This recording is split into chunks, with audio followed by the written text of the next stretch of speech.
Hi, Warren, can you share how emotional fitness is different than other practices? Hmm. Well, I'll do my best. I guess it's like saying, well, why develop or create emotional fitness when there's so much other stuff out there? I could reinterpret it in that way, I guess. And for me, it was because most of the things that I'd experienced didn't really work that well. Um, there's a whole lot. There's probably a place for everything, really. But things have to fit with us.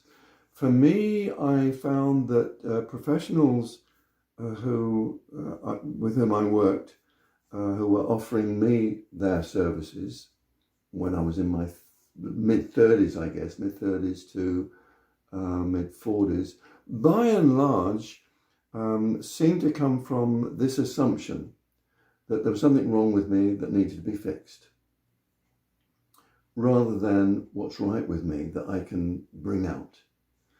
That most of those professionals had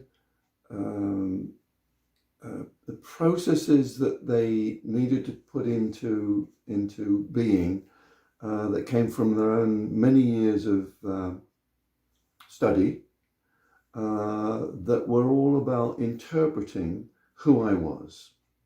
No, or analyzing. That's why they call it psychoanalysis, right? There's a long trail of history from that, from Freud onwards, of analyzing other people, which I find hit and miss at best, and at worst, two things. First of all, inherently wrong, because we can never know and really understand someone else at a really deep level. And number two, we can't fix them.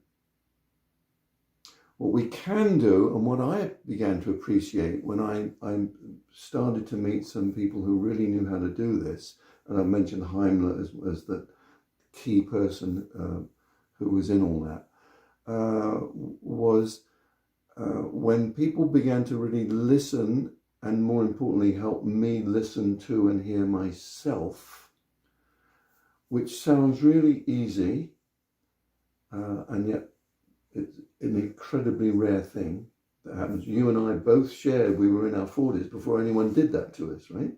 Or we allowed it to happen. So what I wanted to do was to find simple, effective ways of drawing out the wisdom that is within each person. And that seemed to me different from most other ways in which that I'd experienced before. And it seems that most people who over the years that I offered it, came for emotional fitness coaching, or came to the emotional fitness workshops and courses and learnt to be emotional fitness coaches themselves, they all recognized there is something different here that they had never experienced before.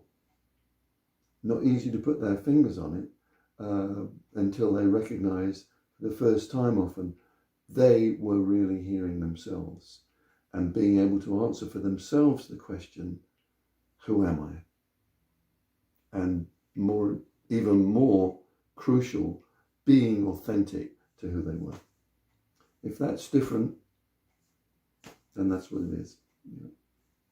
Awesome. Thank you, Warren. Yep. Well, How emotional fitness is different.